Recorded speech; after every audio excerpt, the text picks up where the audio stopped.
Bonjour à tous, j'espère que vous allez bien. Aujourd'hui, je vous propose de voir ensemble les 7 trucs pour protéger vos cultures contre les gels tardifs. Alors, comme ça arrive souvent, cette année, on a eu une semaine de très beau temps qui vient de passer, et puis on a une semaine de très grand froid qui arrive avec des températures négatives. Même ici en Gironde, on va avoir du -3. Donc, on va voir qu'il y a différentes solutions pour protéger les cultures, parce qu'on a commencé à mettre des choses en terre, et même on a commencé des semis, etc. Et on a plein de choses à protéger, et on va voir qu'il y a différentes façons de protéger. Donc, on commence tout de suite avec le paillage. Voilà, donc première solution pour protéger les cultures, c'est le paillage, notamment avec de la tonte de gazon. Alors là, sur ces planches, j'ai planté des pommes de terre la semaine dernière.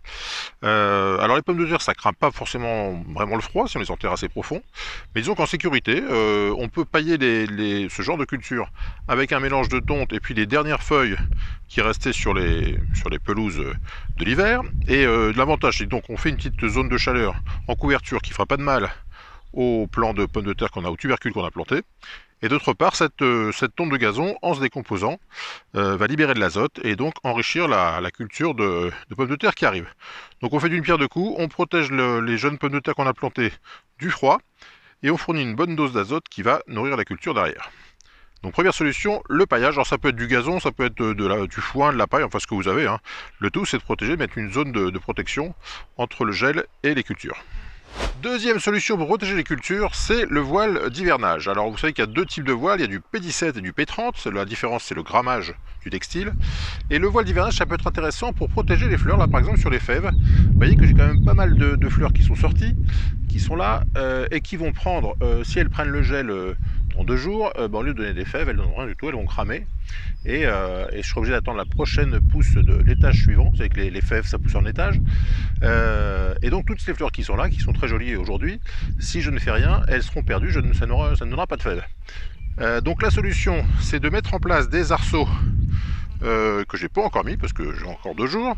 Et puis sur ces arceaux, mettre en place un petit voilage que j'ai sorti, qui va donc protéger les plants du contact direct du gel et faire en sorte que, bon, si le gel n'est pas trop fort et pas trop long, faire en sorte que ces fleurs ne gèlent pas et donc on puisse avoir récolté les premières fleurs sans qu'elles soient grillées. Donc deuxième solution, le voile de protection P17, P30, c'est le genre de voile qu'on trouve en jardinerie ou sur internet sans aucun souci, et qui permet donc de protéger les plantes du coup de gel. Je vous montre de plus près à quoi ressemble ce voile de protection.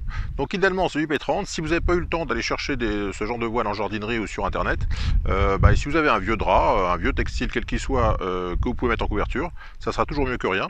Donc essayez de protéger avec ce dont vous disposez, le moindre textile sera mieux que rien. La troisième solution pour couvrir les fleurs qui risquent de geler, c'est d'utiliser un pot, alors soit un pot en plastique, soit enfin, ce que vous avez comme pot. Le tout c'est qu'il soit assez large pour recouvrir les fraisiers. Alors si vous avez un fraisier qui n'a pas encore de fleurs, bon celui-ci a une fleur, mais bon si vous avez des fraisiers qui n'ont pas encore de fleurs, c'est pas la peine de les protéger, ça sert à rien, ils sont très rustiques, ils supportent très bien le froid. En revanche si vous avez un fraisier comme celui-ci qui commence à avoir de belles fleurs, ou celui-ci, si je ne fais rien, mardi après les -3, et j'aurais perdu 1, 2, 3, 4, 5, 6, 7 belles fraises, puisque j'ai des fleurs qui vont cramer, et donc je serai obligé d'attendre la floraison suivante pour avoir des fraises. Donc la solution la plus simple, c'est de trouver des petits seaux, comme celui-ci par exemple, que vous allez mettre la nuit précédant le gel. C'est pas la peine de les mettre trop en avance, hein, parce qu'ils vont être pas bien. C'est faut pas les laisser trop longtemps sous ce genre de seau. Mais ce genre de seau, vous pouvez les récupérer en grande surface. Souvent les grandes surfaces les jettent, donc vous les récupérez, ils vous les donnent. Et vous allez mettre comme ça des seaux en couverture et laisser passer la vague de froid. Et dès que les températures sont revenues à la positive, vous revenez rapidement les enlever parce qu'il ne faut pas que ça reste trop longtemps à l'obscurité et enfermé comme ça, parce qu'il y a des risques de condensation quand même. Mais disons que la solution de mettre des pots comme ça sur les petites cultures comme les fraisiers, c'est une solution qui fonctionne très très bien et qui vous permettra d'avoir des fraises un peu plus tôt que si vous ne faisiez rien. Alors le système du pot, ça peut aussi fonctionner sur des plants, des jeunes plants que vous venez de mettre en terre. Là par exemple c'est un pied de vigne que j'ai planté donc fin mars, c'est la période à laquelle on prend souvent les plants de vigne.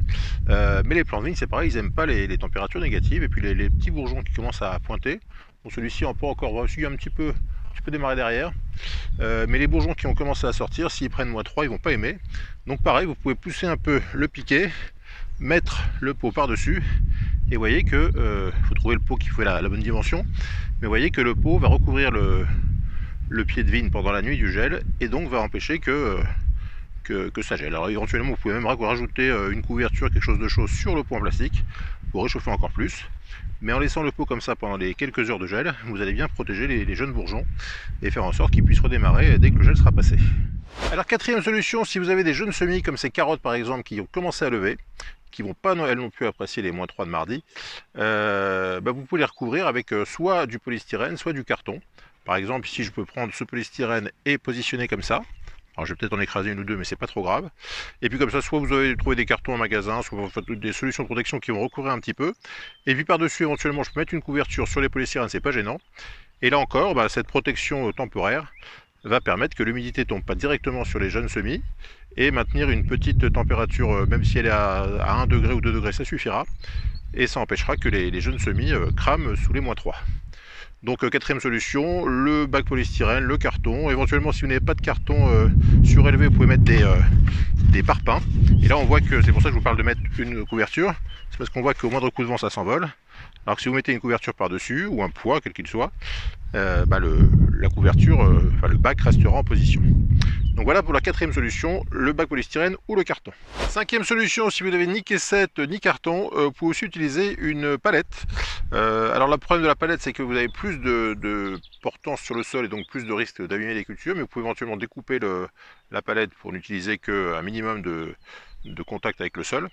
Mais l'intérêt de la palette, c'est qu'encore une fois, ça surélève le niveau et que par-dessus, vous pouvez mettre une vieille couette, une vieille couverture, enfin n'importe quoi, du plastique, enfin tout ce que vous avez, qui va laisser une couche d'air entre le froid et le sol, et donc protéger les jeunes semis qui sont juste en dessous.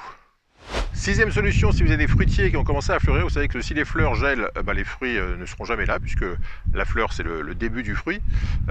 Donc sixième solution, c'est la vaporisation. Alors c'est une solution qu'utilisent les professionnels.